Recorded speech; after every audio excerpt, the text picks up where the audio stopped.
So the movement down into the places like Egypt and Syria actually even means the land of the Westerners. Yeah. Iran. Do you know that the word Ireland or Aryan is Ariland and the word Iran are from the same root, meaning Aryan? That's it. I read it as well, yeah. Yeah, I mean, whatever way you look at it, passing the Zagros Mountains, the Scythian people, all of this is descendant from this. So it's not that there was a center, there was epicenters now. It was wherever life could sustain, wherever land could sustain life. Some good for a while, some not so good. Aridity, we have to factor in aridity. I did this in the Atlantis DVD, where we factor in the whole fact that some areas that were good for a few hundred years or a few thousand years immediately change, or not immediately, but over time they change and become uninhabitable. This has happened in the last, since the, the Neolithic period. This has happened repeatedly. As I said, the sinking of the land bridges, which has now played into the hands of these scholars, the false university people who pretend that Britain and the Isle of Lewis and Scotland and the Hebrides, you see in Orkney, can't you see? Those are very remote places. They have played no role in civilization. Well, yes, they did. If the land bridges from northern Scotland connected with Norway, which the highest brass in geology now from the universities of Norway have discovered is the fact, well, then that's another devastating piece. If there's a land bridge between England and Ireland, which has been discovered, if there's a land bridge between southern England and France, which they know is there, then all this palaver for hundreds of years since the Roman times of the significance of England and Britain in world history dramatically changes. I believe that as every day goes by, you will have the official people coming up. But see, the thing that distinguishes me is that I'm very glad for modern scientists to come up and prove all of this, that, okay, we can now look at this and new discoveries point to this. And I've got the discoveries on my forum, there they are. But the thing that distinguishes me is that I don't forget about the Commons Beaumonts and the Conor McDorries, guys who died in poverty and unknown, who were saying it years ago and were suppressed. Nothing discovered newly really is new. Completely. Yeah, it's interesting, actually, because I watched a mainstream, I think it was a BBC programme just in the last week or two, that was showing them dredging ancient artefacts up from the English Channel and trying to squeeze it into the zeitgeist. Oh, yes, we knew all about that sort of thing. It's been absolutely denied in mainstream history for decades. But they use the media. We talked about this earlier with the new discoveries about the sun. It's bittersweet for them. By not admitting it, they are threatened. They leave themselves vulnerable to either a maverick insider or a complete outsider to come and throw it in their face, which has been done so many times now that they are aware of it.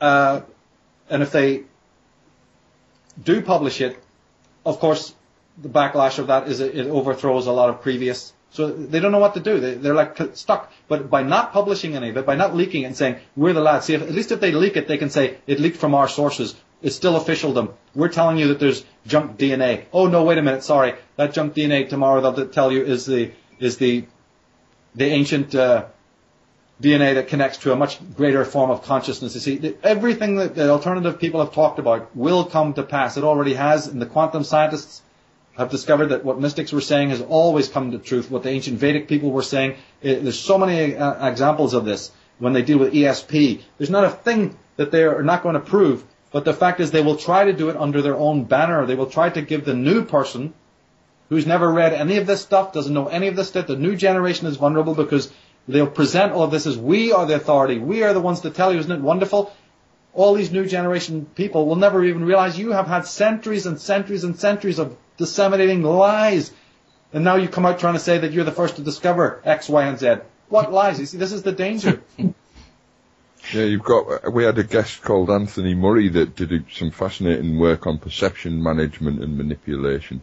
Oh, yeah? And the crux of that essentially was that I think they fear what's known and what they're portraying as the truth getting too far out of sync. So whenever anything new has come out, they try and co-opt it back into the zeitgeist by normalizing it. That's a good way of putting it. I totally accept that. And you can see evidence of this all the time. Absolutely. You're talking about the coasts there and dredging up stuff. Yeah. They've discovered that the Picts, the script of the Picts, they always for hundreds of years were telling you it can't be found anywhere outside Scotland. Now they found it in the Aran Islands. Well, the ancient Irish legends told you. that the Scots first were Irish, who went over to Scotland. That's how Scotland got its name, and they came from the west coast. Oh, but guess what? You've been refuting that for centuries, and now you find the Pictish script in the Aran Islands on the west coast of Ireland. Then last year, I have it on the forum on the Atlantis page. They took the top scientists from the top universities, took a boat, a big ship, and they went to take photographs, undersea photographs of the coastlines of the whole of Britain. What did they discover? That it was cataclysm that caused the dropping of the land masses. They've taken fantastic photographs. It was even on the Discovery Channel website. I don't remember, BBC website or something like that. They've got the footage, and not one of these people can explain why it wasn't a slow process, what they call uniformitarianism in the lingo. How come the land masses of Scotland, Northern Ireland, all around, did not erode gradually over millennia and through this very clear erosion pattern? They drop off, they break off. They're right up against the cataclysm theory, the catastrophism theory, and they don't know what to do with it. There it is. And these stories, people send me them, I put them up in the forum every single day, every single month. That's why people who've even read my books and things, I encourage them to say, it doesn't end there. Go to the websites, check the forum. There's new evidence coming out all the time, and it's all I can do to keep it up there. And I put updates on the appendices pages of my websites. I put it up on the forum. People need to stay up to tune with the latest discoveries, because even though we have questions about the motives, as we've just talked about, nevertheless, these discoveries are made, and they are pertinent to these earlier discoveries. It's a linear process. You have to keep the chronology. You can't just jump in and go, oh, well, this means something. We're dealing with a chronology here. My own work starts back here, and then keeps very abreast of the modern changes. It sometimes moves so fast that I get annoyed that they've co-opted something before I've had a chance to tell everybody about it.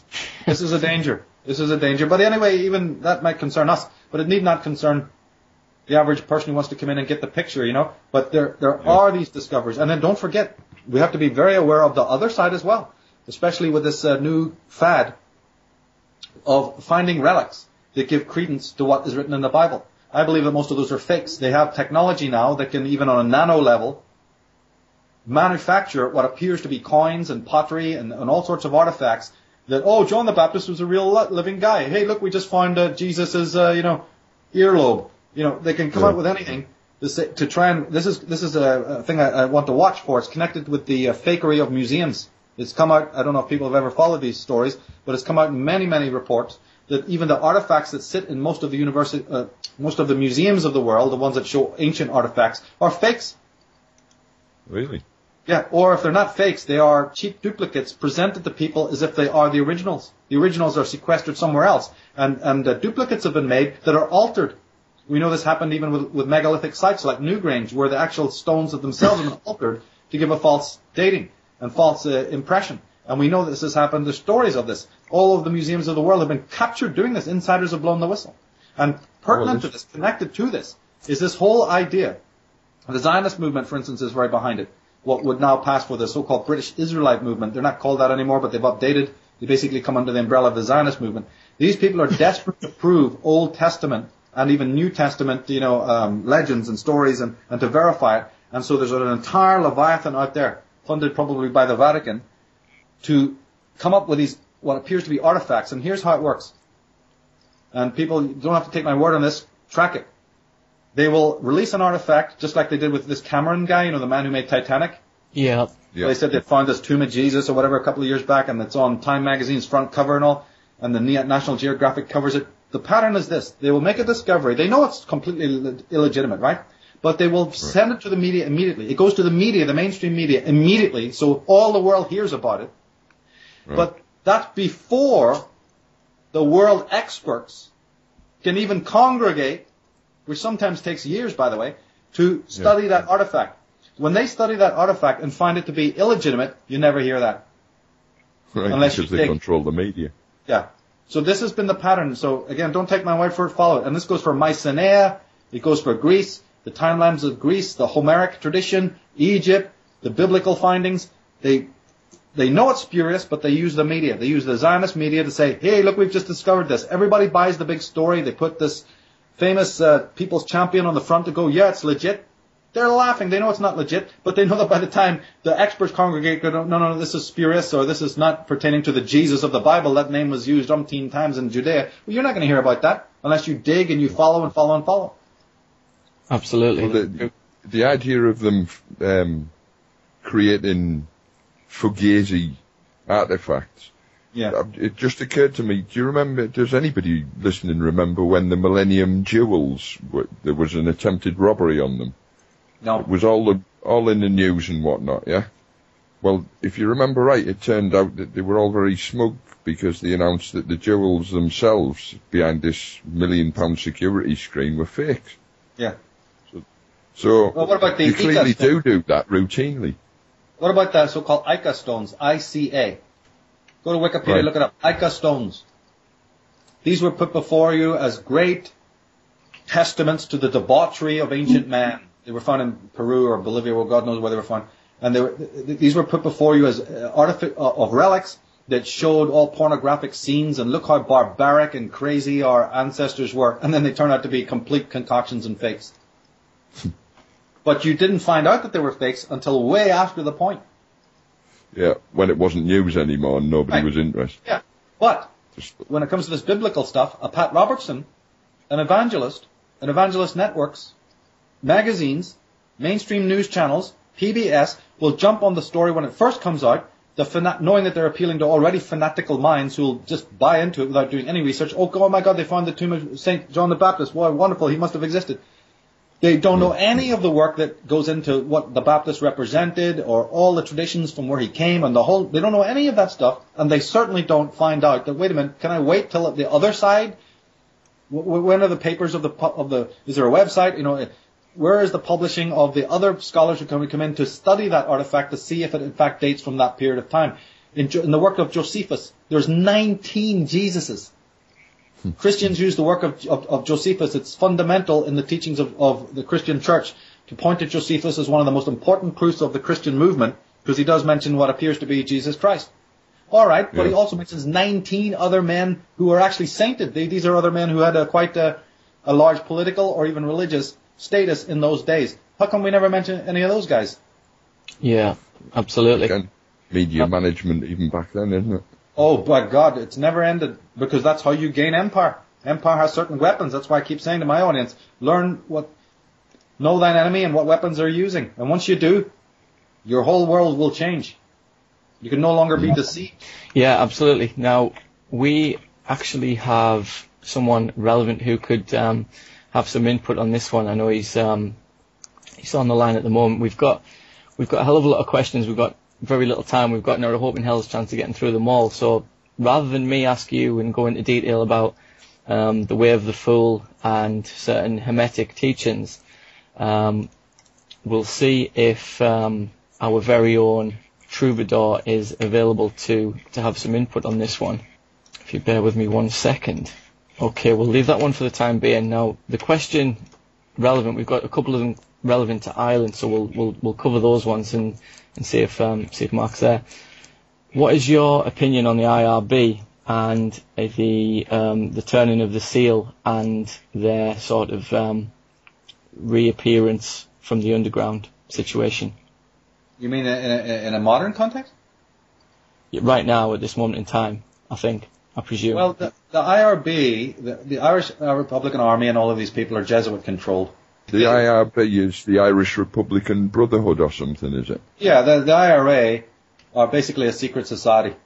The part that we know is just a utter lodge of an extremely ancient and very sophisticated order that's connected throughout the world. Like I said, to the Illuminati and the Carbonari and many other secret societies, specifically the ancient order of Hibernians, the Ribbon Lodge, and a lot of different other, the Nine Sisters Lodge. They're connected to Grand Orient Masonry in France and to several American lodges. And again, let's make it very clear, I'm not implicating every single person who's belonged to these things, nor am I implicating every Republican who's fought and died for his country. For instance, I don't implicate Michael Collins. I don't even necessarily implicate James Connolly. My father was a member of the James Connolly Association. I mean, come on, enough said. You know what I'm saying? I grew up in a family that was Protestant, but very much supported the essentially a Republican cause. But